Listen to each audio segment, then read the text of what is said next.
Papo Rural. Oferecimento Plantio Jumil, a primeira concessionária Jumil do Brasil. Seguindo com o nosso programa nessa manhã, nós vamos falar de definição de estratégias de comercialização de grãos. Quem participa com a gente a partir de agora é o CEO da Fox e mestre em agronegócios, Donalvan Maia, que já está por aqui. Olá, Donalvan, bom dia, bem-vindo. Olá, bom dia. É um prazer, uma honra estar aqui mais uma vez, trocando ideia com vocês, Leonardo Freitas, com todos os telespectadores e falando desse tema tão importante para a competitividade do setor agropecuário, né? A gente fala competitividade da cadeia, mas é a competitividade ali principalmente do produtor rural, né? Que tem uma indústria a céu aberto, que toma risco o tempo todo e que a gente sabe que essas janelas de plantio, de colheita, impactam muito nos preços, nas cotações, e o preço é o que impacta ali no sucesso da colheita dele, multiplicado pela produtividade, né? Bom, Donalvan, você está sempre em contato com os produtores rurais, vez ou outra a gente conversa, você está sempre viajando, está no trecho aí, visitando produtores rurais, enfim, está por dentro do nosso cenário estadual e também nacional. Quais são as informações que você tem, por exemplo, da semeadura da safra verão até o momento? Leonardo, nós estamos chegando no final da semeadura da safra verão. Nós temos um país com dimensões continentais, né? Então um país muito grande. Então a gente sabe que tem janelas de plantio diferentes, desde o sul do país, ali no Rio Grande do Sul, até no Maranhão, lá em cima, que também tem plantio de soja, e isso impacta demais a janela de plantio, né? Não só a janela, mas realmente como as chuvas estão acontecendo no território nacional. Então a gente tinha uma expectativa aí que já era para ter terminado o plantio da safra de soja, né? Então aqui vou pegar o estado de Goiás, por exemplo, só o estado de Goiás já tem conformações distintas. Se nós pegarmos aí a região sudoeste, é uma região que começou a ter uma certa regularidade nas chuvas um pouco antes, os produtores rurais começaram a plantar um pouco mais cedo e conseguiram terminar o seu plantio um pouco mais cedo.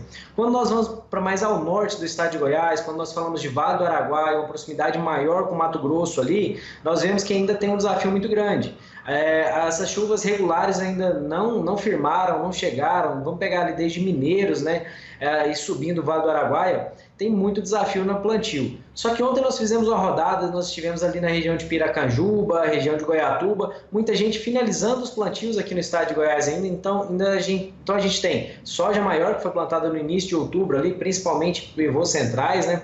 Mas a gente também tem soja que está emergindo, soja que plantou ontem, que vai emergir nos próximos 2, 3 dias, então tem uma variação muito grande. E aí, assim, o que isso impacta, né? Impacta no futuro. Quando a gente fala de estratégia de comercialização, quando nós falamos aqui como que o produtor faz a precificação da sua produção, ele segue uma cotação de preço. Essa cotação de preço, geralmente, a gente vê nas bolsas de valores e isso reflete aqui no nosso preço físico, no nosso mercado local.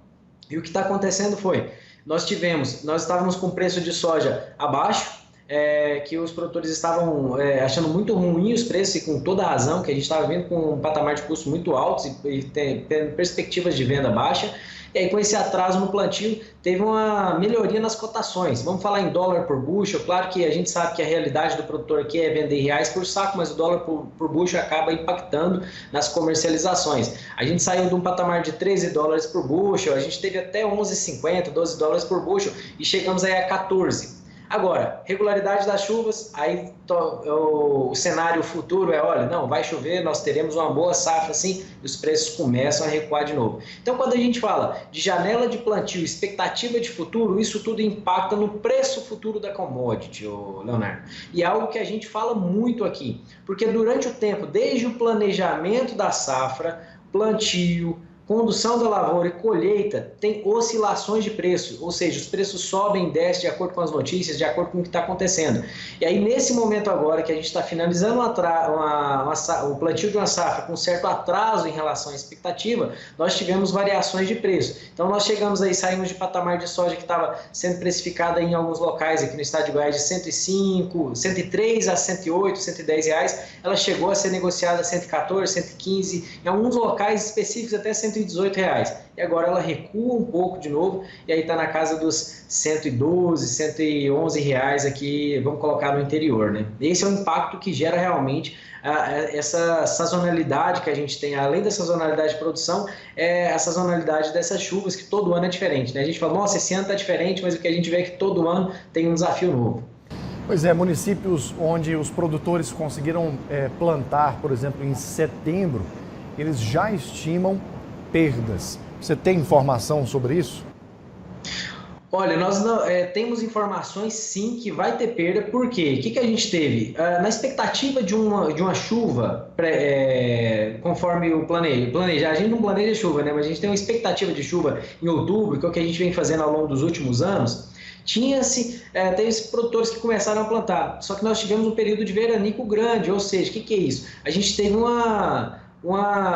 período que a gente não teve chuvas. Isso impacta na germinação. Aí nós tivemos também várias áreas de replantio dos produtores rurais, porque às vezes essa semente emergiu, ela estava ali emitindo suas primeiras folhas ali, e essa soja não aguentou e teve que ser replantada. Então a gente tem sim impacto em produtividade. Os órgãos oficiais ainda não falam nesses impactos, ainda está sendo precificado pelos órgãos oficiais uma safra recorde de soja, uma safra recorde de milho, mas grandes consultorias e empresas que estão trabalhando no mercado já estão muito alertas e percebendo que nós temos uma janela ideal. Tem a questão do mercado, Leonardo? Tem, mas a gente está mexendo com vida, a agricultura ela é vida, então é tudo móvel. A soja ela tem uma janela de plantio ideal para ter produtividade, ela tem que ter água a contento no período desde sua germinação até a floração. Então nós tivemos sim, e nós acreditamos muito que haverá uma diminuição dessa produtividade nas áreas, consequentemente uma diminuição da produção global. Em números ainda é difícil estimar,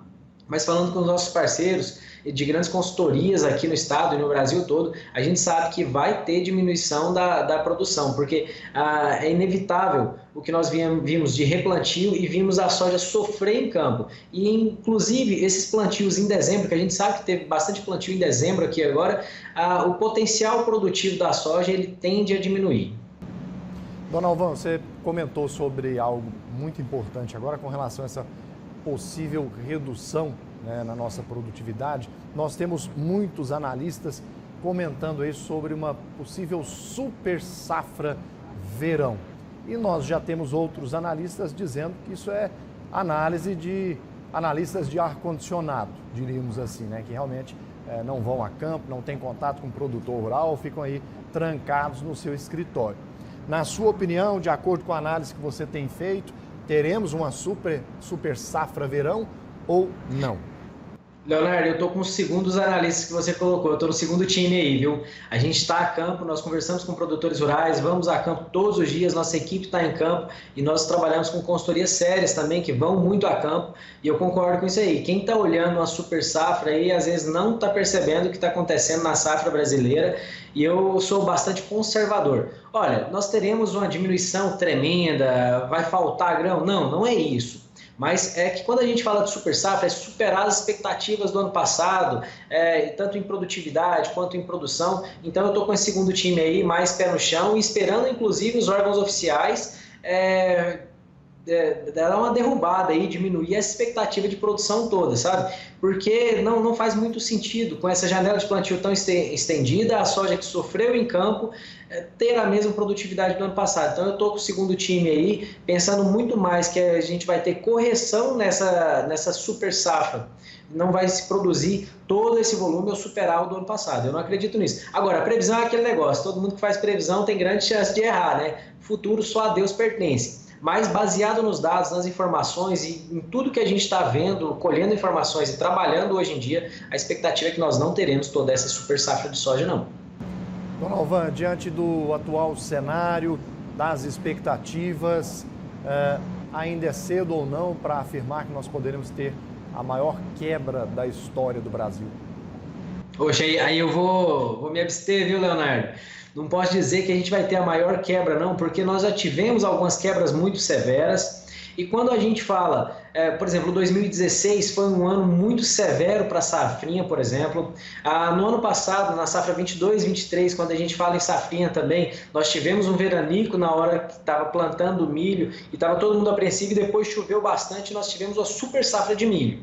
Então, assim, eu vou me ater aqui a ter uma responsabilidade, porque se a gente falar que nós teremos a maior quebra, pode ser um tanto irresponsável. O que eu acredito simplesmente é que nós não teremos recorde de produção e uma super safra baseada nos anos anteriores. E quando a gente olha os dados, a época de semeadura, a evolução do plantio, nós estamos vendo que nós já estamos aquém dos anos anteriores e inclusive das médias dos últimos 5 anos. Então não faz sentido a gente dizer super safra. Mas também falar em uma quebra, a maior quebra dos últimos anos é muito difícil porque a soja ela tem uma resiliência muito grande. É uma planta que ela consegue, mesmo com alguns intempéries, ela consegue entregar um resultado. É uma planta um tanto rústica, que é uma diferença, viu, Leonardo? Se eu pensar numa planta de soja e uma planta de milho. Uma planta de milho ela é muito mais responsiva, a soja ela é mais resiliente. Então, assim, também não acredito nessa grande quebra, mas acho que a gente não vai superar as expectativas do ano passado e de super safra, não. De acordo com as análises, os futuros da soja tendem a continuar caindo ou não?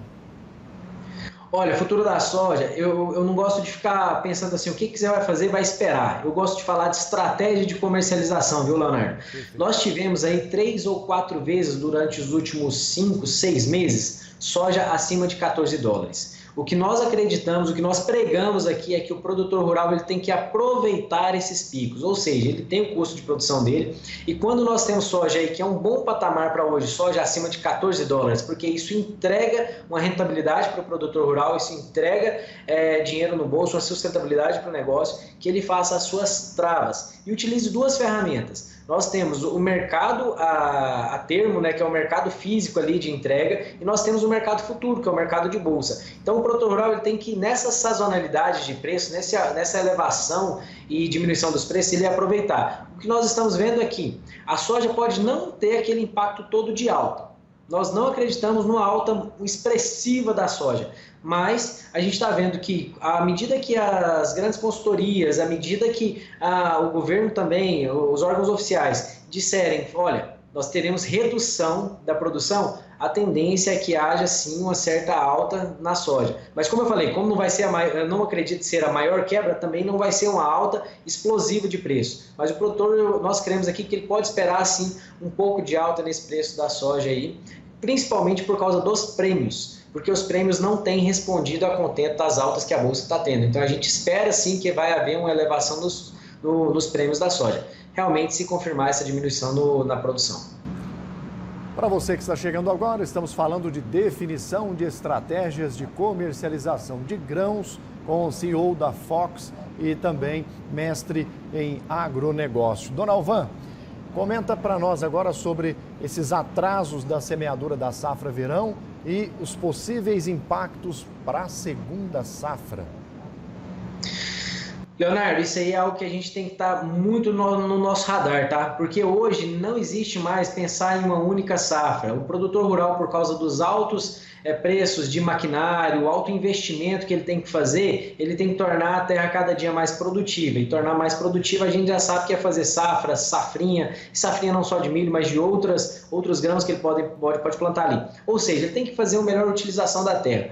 Agora, o que acontece? A gente sabe que a maior safrinha que nós temos, a maior safra que nós temos aí é de milho, posterior ao plantio da soja. E quando nós calendarizamos esse plantio, inclusive o melhoramento genético foi para esse rumo, é para entender a dinâmica das chuvas e dizer, olha, eu planto, aqui vamos colocar Goiás como exemplo, né? Eu planto soja ali em outubro, eu retiro essa soja do campo, ou seja, eu colho em meados de janeiro, fevereiro, que é a previsão ideal para se plantar a safrinha, ou seja, o plantio do milho na safrinha, né? Quando a gente olha essa semeadura atrasada, tem 2 impactos muito importantes que a gente olha. O primeiro, se a gente atrasou o plantio, quem fazia 100% da área de safrinha provavelmente não vai conseguir fazer. Então vai haver a expectativa é que haja uma redução na área plantada de safrinha. E também se esses plantios se estenderem, se o produtor rural animar e falar, olha, está tendo chuva, eu vou plantar até mais tarde, ele tem uma diminuição do potencial produtivo desse milho. Então, além da redução da área plantada, a gente espera uma redução no potencial produtivo do milho que é plantado lá na frente. E se a gente está falando de estratégia tem a ver com planejamento, já vi você falando isso várias vezes e a gente concorda plenamente aqui. A safrinha ainda não foi plantada, mas o planejamento já está em plena execução. Planejamento e execução. Por quê? Nós já temos preços futuros, expectativa de preço que vai acontecer lá em setembro de 2024, que é o que precifica a nossa safrinha. A gente começa a colher em julho, agosto, finaliza a safra ali em setembro, então é o momento de precificação. Isso aí nós já tivemos alta. Ela começou a ser precificada na casa dos R$55, R$60, mas que ontem já chegou a romper os R$72, ou seja, o mercado já está entendendo que pode ter uma diminuição da quantidade produzida de milho, e essa sim, nós acreditamos que a redução da produtividade de milho vai ser maior do que a redução da produtividade de soja, justamente por causa da diminuição da área de safrinha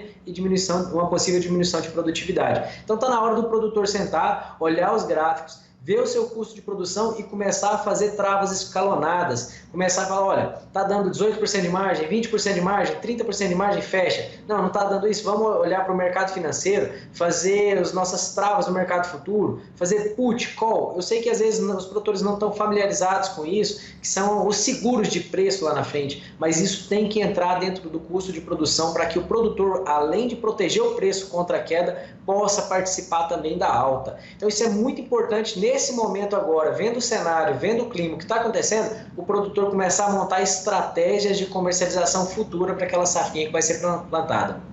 Nós temos a informação aqui de que alguns produtores esperam aí ou estimam reduzir de 10% a 40% da sua área plantada, principalmente por conta dessa janela mais curta e também das condições climáticas que estão sendo previstas naquele momento quando for plantar o milho.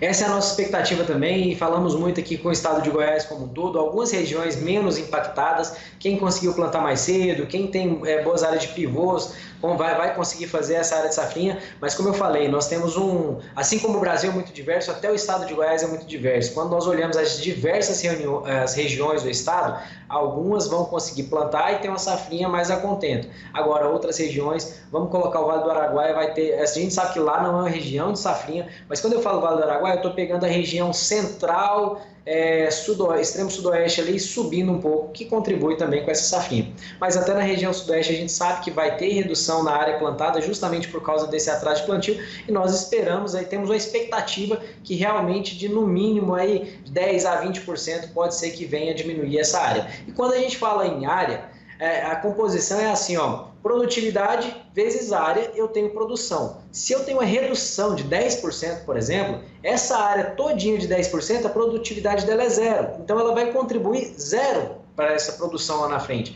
É por isso que nós acreditamos nessa redução da quantidade de milho que vai ter no próximo ano. E um ponto que a gente tem que ficar muito atento, Leonardo, esse foi o primeiro ano que o Brasil exportou milho para a China, e nós estamos batendo recorde quase todos os meses de exportação de milho para a China. Nós estamos nos tornando um dos maiores players, ou o maior player de importância na exportação de milho. O que isso acontece aqui no mercado? O que isso gera aqui no mercado interno? Diminuição dos estoques. Se eu tenho uma redução dos estoques, eu tenho expectativa de produção menor, quer dizer que eu tenho uma oferta relativa menor. Então a percepção é que esse preço continue subindo. Não dá para ficar esperando o preço subir a todo tempo e se fazer como uma loteria. Nós estamos falando aqui de estratégia. Então é aproveitar essas altas de preço e o produtor rural ir compondo as suas margens, fechando gradativamente seus volumes para poder compor uma margem e ter segurança de que ele vai continuar na atividade, pagando as contas e promovendo esse agro forte que a gente sabe que a gente tem e a gente precisa aqui para desenvolver a sociedade. O que esperar dos preços futuros do milho na Bolsa Brasileira, na B3? Como eu falei, não temos a bola de cristal, mas a expectativa, viu, Leonardo? A nossa expectativa é que ainda haja alta nos preços exatamente pelo que eu falei agora. A gente está vendo uma redução nos estoques de milho e nós estamos vendo uma redução na expectativa de produção. Ou seja, toda vez que a gente faz conta é demanda versus oferta. Mas, claro, a gente não pode olhar só para o lado da oferta. Tem a demanda. O último relatório do USDA, que é o relatório oficial dos Estados Unidos, falou de uma demanda menor. Por que demanda menor? A gente tem que olhar algumas coisas. é demanda por energia no mundo e demanda por alimento no mundo. Ou seja, a capacidade de compra que essas pessoas estão tendo no mundo, se a inflação está alta ou baixa, isso impacta na demanda. Só que a expectativa nesse momento que nós temos agora é que nós teremos uma quantidade menor, uma oferta menor de produção e que a economia esteja estabilizada, um leve crescimento aí no mundo todo. E como nós nos posicionamos como um importante player de exportação, nós temos essa missão aí de vender milho para o mundo todo, há uma expectativa de melhoria. Mas como eu falei, temos que ter muita responsabilidade, viu, Leonardo? Não podemos simplesmente falar, o milho vai subir, vamos esperar e deixar lá para frente o que dá. Porque se a gente produzir muito e a economia vier baixa, esse preço cai. Nossa expectativa é de alta. Nós estamos vendo aqui alta. Por quê? Por tudo que eu falei até agora. Então, a ideia aqui, falando de estratégia, é que o produtor rural ali, a produção rural dele, o planejamento e execução ali da produção dele com a Bolsa Brasileira ou Bolsa Norte-Americana, mas que ele faça suas travas, use o mercado futuro e o mercado de opções para poder proteger os seus preços. Então, a expectativa é de alta, mas faça sua estratégia para que isso realmente se efetive em dinheiro no bolso. Dona Alvan, alguns analistas de mercados apontam aí que para 2024 nós poderemos ter o milho chegando a R$ 80 em alguns momentos de 2024. Você acredita que isso pode acontecer ou não? Olha só, tem duas coisas para a gente ver, até para ter responsabilidade com o nosso produtor que está nos assistindo agora. O que é um milho de R$ 80? Seria R$ 80 na bolsa ou R$ 80 aqui? Hoje a Bolsa Brasileira está precificando R$ 72 no porto, ou seja, B3, isso é CCMU, ou seja, tela de setembro. Eu acredito sim que existe uma possibilidade desse milho bater R$ 80 na Bolsa Brasileira. E isso vai colocar margens aqui, talvez hoje está sendo negociado na casa dos 40, 45, 46, até R$ 50 em alguns casos difíceis, mas R$ 50 para o produtor rural aqui, isso pode subir aí na casa de 10, 12 reais, empilhando esses ganhos aqui no mercado local. Pode acontecer mais, mas a gente é um tanto conservador pensando isso pode acontecer, há boas chances disso acontecer, mas que o produtor se proteja também com possíveis quedas ou estabilidade de preço. Mas a gente não descarta disso não, de chegar na casa dos 80 reais aí na Bolsa Brasileira. E a gente tem que ver a diferencial de base que dá e quanto que isso chega aqui no bolso do produtor aqui na fazenda. Relatório de oferta e demanda, o USDA, que podemos esperar?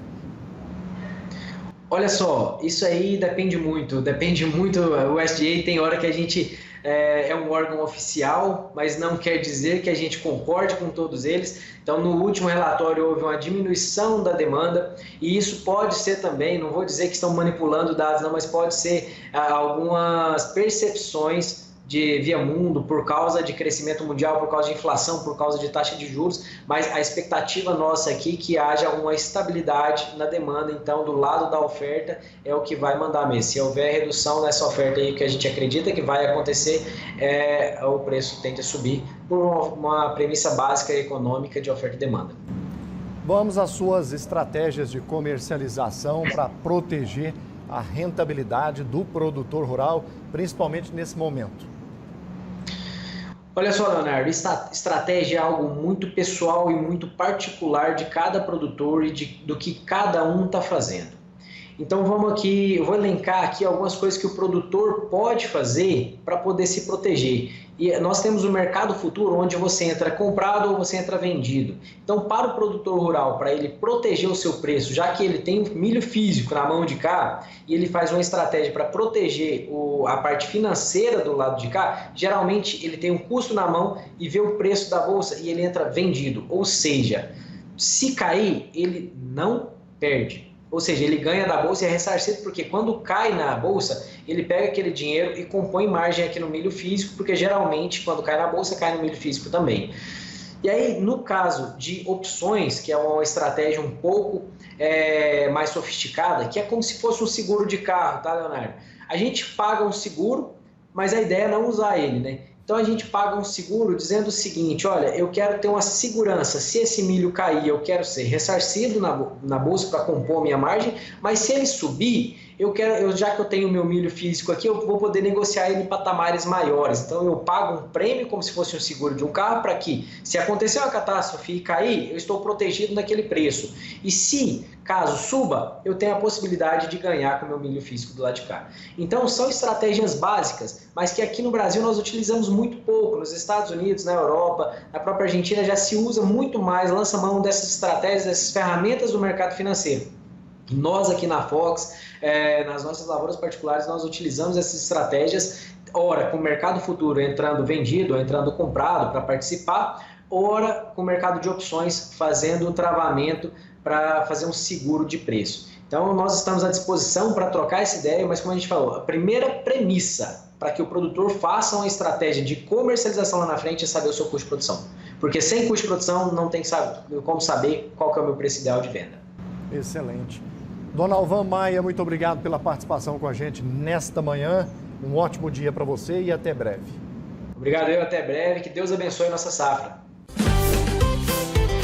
Papo Rural. Oferecimento Plantio Jumil, a primeira concessionária Jumil do Brasil.